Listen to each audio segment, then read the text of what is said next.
The United Kingdom has witnessed some pretty terrible and ruthless monarchs over the years. To be fair, a kingdom with a history as long and as turbulent as Britain's is bound to have had its fair share of incompetent rulers. While some of these people have been pure evil, others have just been useless due to mental illness or general incompetence. From the tyrant Tudor king who took 6 wives to the useless Scottish queen who lost her head, we're counting down 5 of the UK's worst monarchs. Henry VI was the last Lancastrian king and is infamous for his incompetence. He was far from a terrible person, however. Unlike his namesake Henry VIII, he was not a tyrant and did not relish violence. In fact, Henry was a pious and forgiving man, a man of compassion. When I say that he was a terrible king, I mean that he was utterly useless. The problem with Henry was that periodic bouts of madness rendered him completely incapable of leading the country. To be fair, he had a lot to live up to. His father, Henry V, was the legendary champion of Agincourt, a king who was a renowned leader and tactician. A born general, Henry V had secured huge territories in Normandy and France and had gotten himself recognised as heir to the French crown. When he died of dysentery, however, in September 1422, young Henry inherited the English throne. I say young, he was barely 9 months old. As if this wasn't enough responsibility for the baby king, when the French king died several months later, he also found himself king of France. As Henry grew up, it became apparent he was not suited to the responsibilities of kingship. Whilst his father had been most comfortable making a name for himself on the battlefield, young Henry had no taste for violence and was most at home talking to God in his private chapel. Henry, whilst extremely pious, was also utterly incompetent. He had no interest in politics and delegated the responsibility of governance to his most trusted advisors, namely the Duke of Somerset. Unfortunately, some pretty incompetent decisions led to the loss of most of his territories in France and Normandy, and Henry's main rival for the throne had something to say about this. Having previously been sent to govern Ireland as lieutenant, Richard Duke of York, aka Richard Plantagenet, returned to England in 1450, intent on putting right the wrongs of Henry's advisors. In actual fact, Richard technically had a better claim to the throne than Henry, and so began his struggle to get his family recognised as heirs to the throne. Richard clashed with Henry's advisors, and in particular his ambitious French wife, Margaret of Anjou. This was the start of the dynastic struggle we know today as the Wars of the Roses.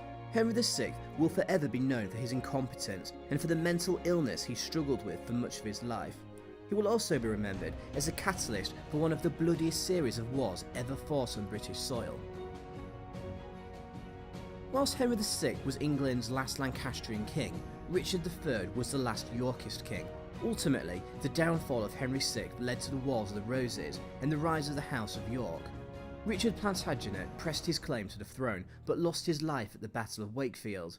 He had 3 surviving sons: Edward Earl of March, soon to be King Edward IV of England, George Duke of Clarence, a treacherous and self-centred individual, and the youngest of 3, Richard Duke of Gloucester, later to become King Richard III of England.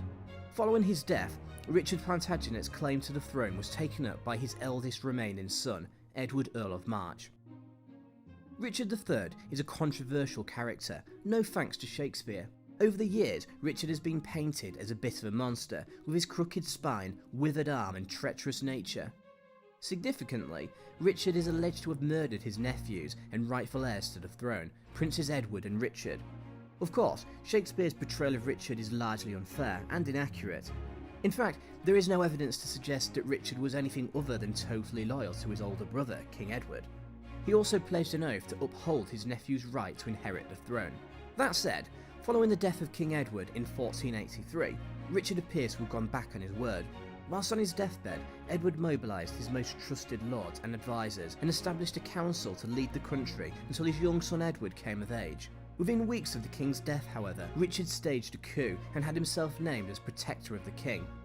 Furthermore, prior to young Edward being crowned, Richard had him and his younger brother declared illegitimate and seized the throne for himself. Worse still, both Edward and Richard were banished to the Tower of London, where they later disappeared in a shroud of mystery. Of course, it is believed that their uncle Richard had them murdered, removing them permanently as challengers to the throne. Richard was proclaimed King Richard III and ruled for barely 2 years. He was killed at the Battle of Bosworth in 1485.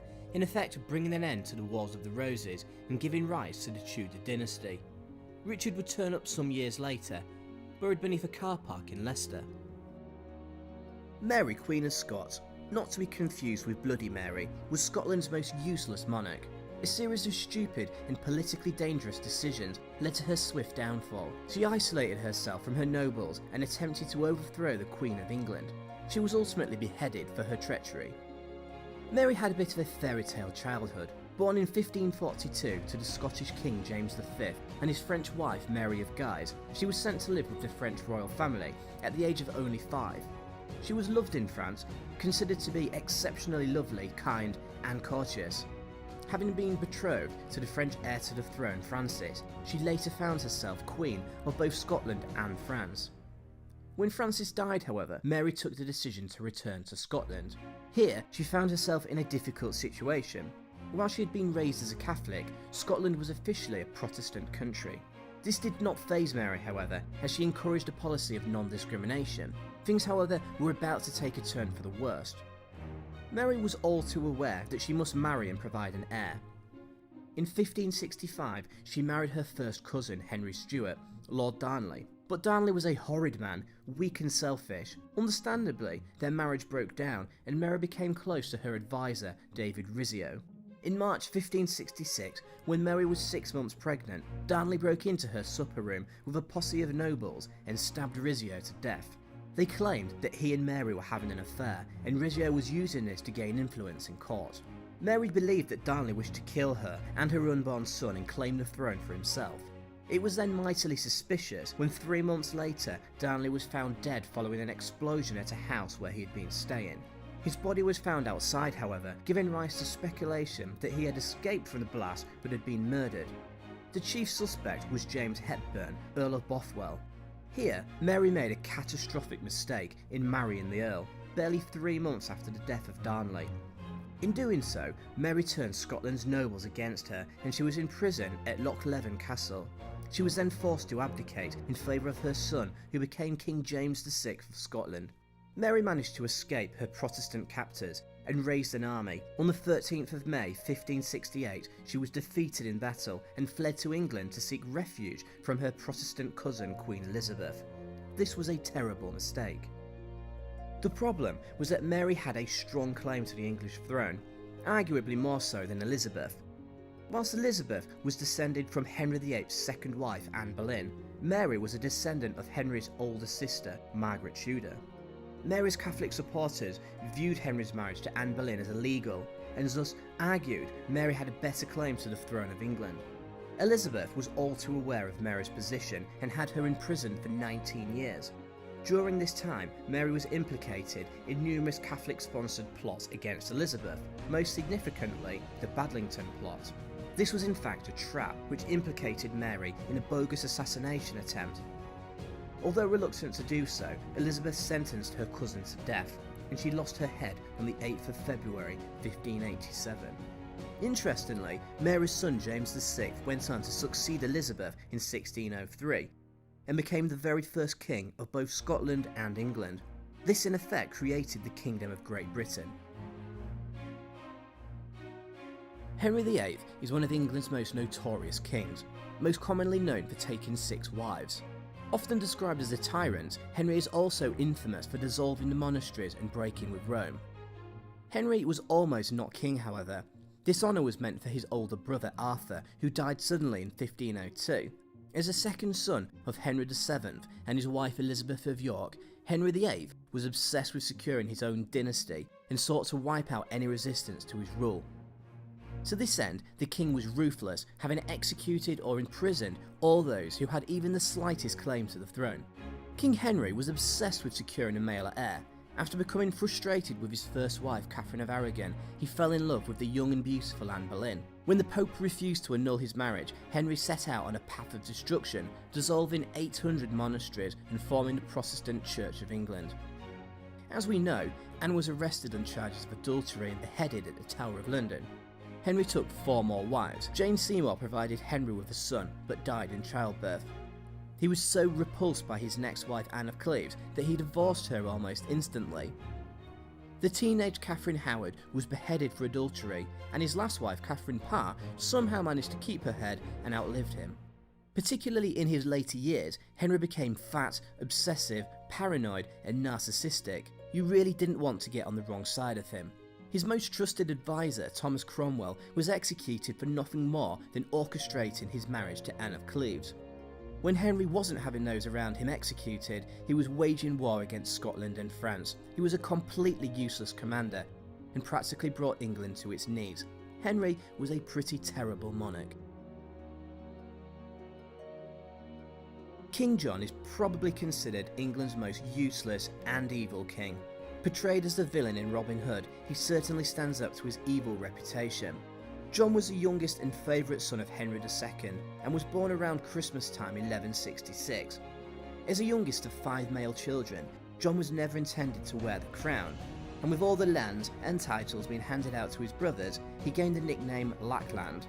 Whilst John was not unique amongst his brothers for being treacherous, he did cement his reputation when his brother Richard the Lionheart became king in 1189.